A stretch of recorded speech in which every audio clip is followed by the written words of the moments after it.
Make it work and then make it better.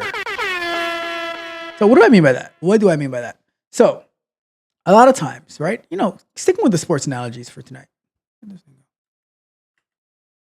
Where did it go? I lost it. Great. Hold on.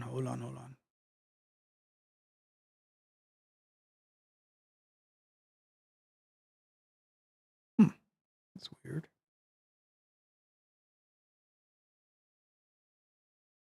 Where is my? Okay, there we go. So tip number 3, right? Make it work and then make it better. So I'm going to use another sports analogy, right? So a lot of times, if you've ever played Madden, I remember when I used to play Madden, I'd just go to one play. I would just go to Hail Mary every single time and just lob it down the field to Randy Moss. That's how long ago I was playing Madden, right? Back in like 2000, 2002 and stuff like that, 2003. And just either playing with Michael Vick and run around and stuff like that, or throw a Hail Mary to Randy Moss, touchdown every single time. But in the real world, in the world of coding, right? You want to make it work and you want to make it better. So stop throwing Hail Mary passes, hoping for a touchdown. So, like very similar to tip number 1, which is breaking it down to small bits of code.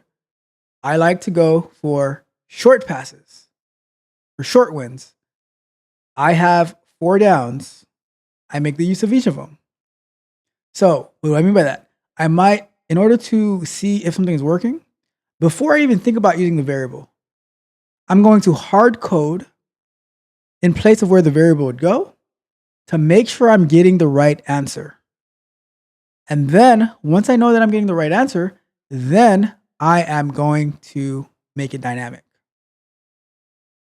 So what do I mean by make it dynamic? So let's go back to my addition example.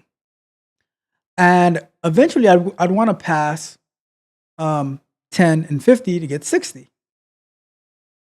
But what I would rather do, like the way I'm going to approach it is, okay, before I even set my num1 variable and num2 variable, I'm going to say, all right, if I know I should be getting 15, if I pass 5 and 10, I'm just going to set, all right, 5 is the first number, 10 is the second number, I should get 15.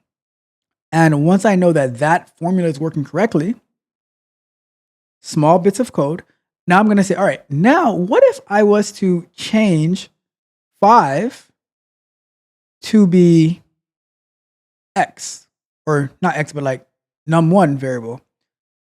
So now when I say, all right, so that means whatever I pass to num1, adding to 10 is what I should get.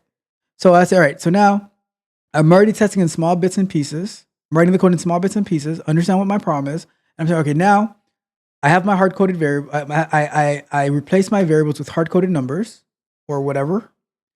And I say, all right, cool.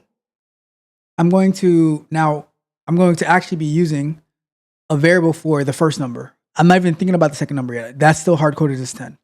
So if I pass 7 to num1, that should give me 17. I don't care if if I'm getting the right answer for the overall thing. I'm going into small incremental plays.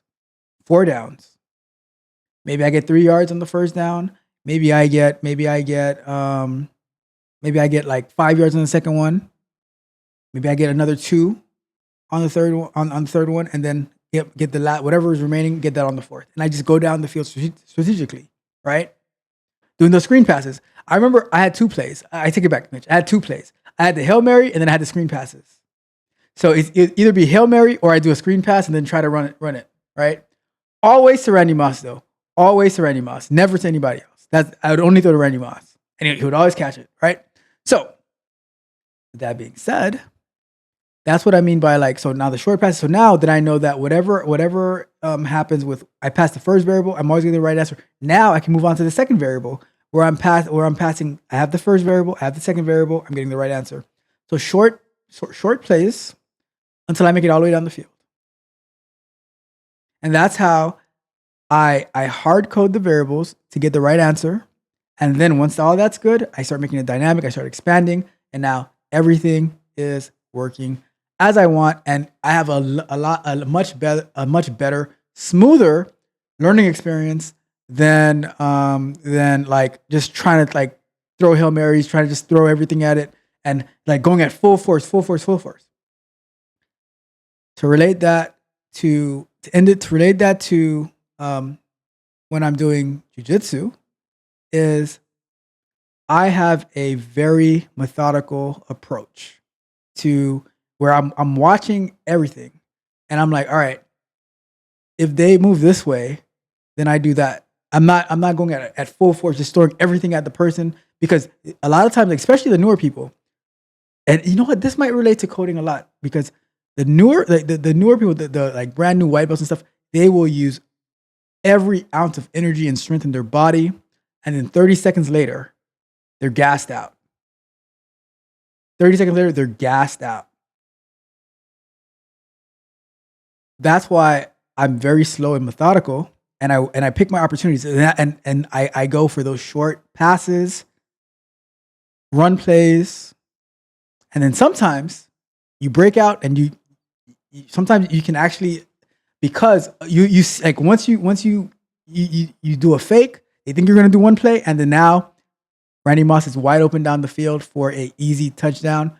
But you have to slow down.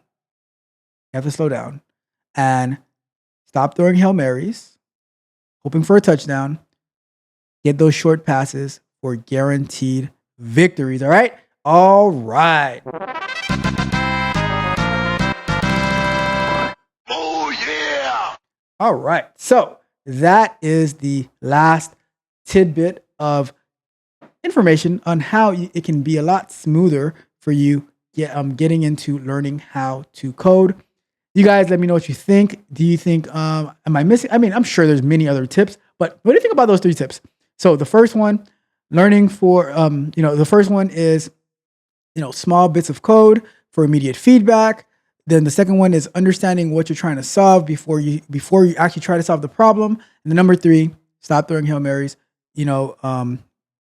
So make it small, make it like be very, very strategic, right? So that being said, I'm gonna read the chat real quick and we will wrap it up for tonight.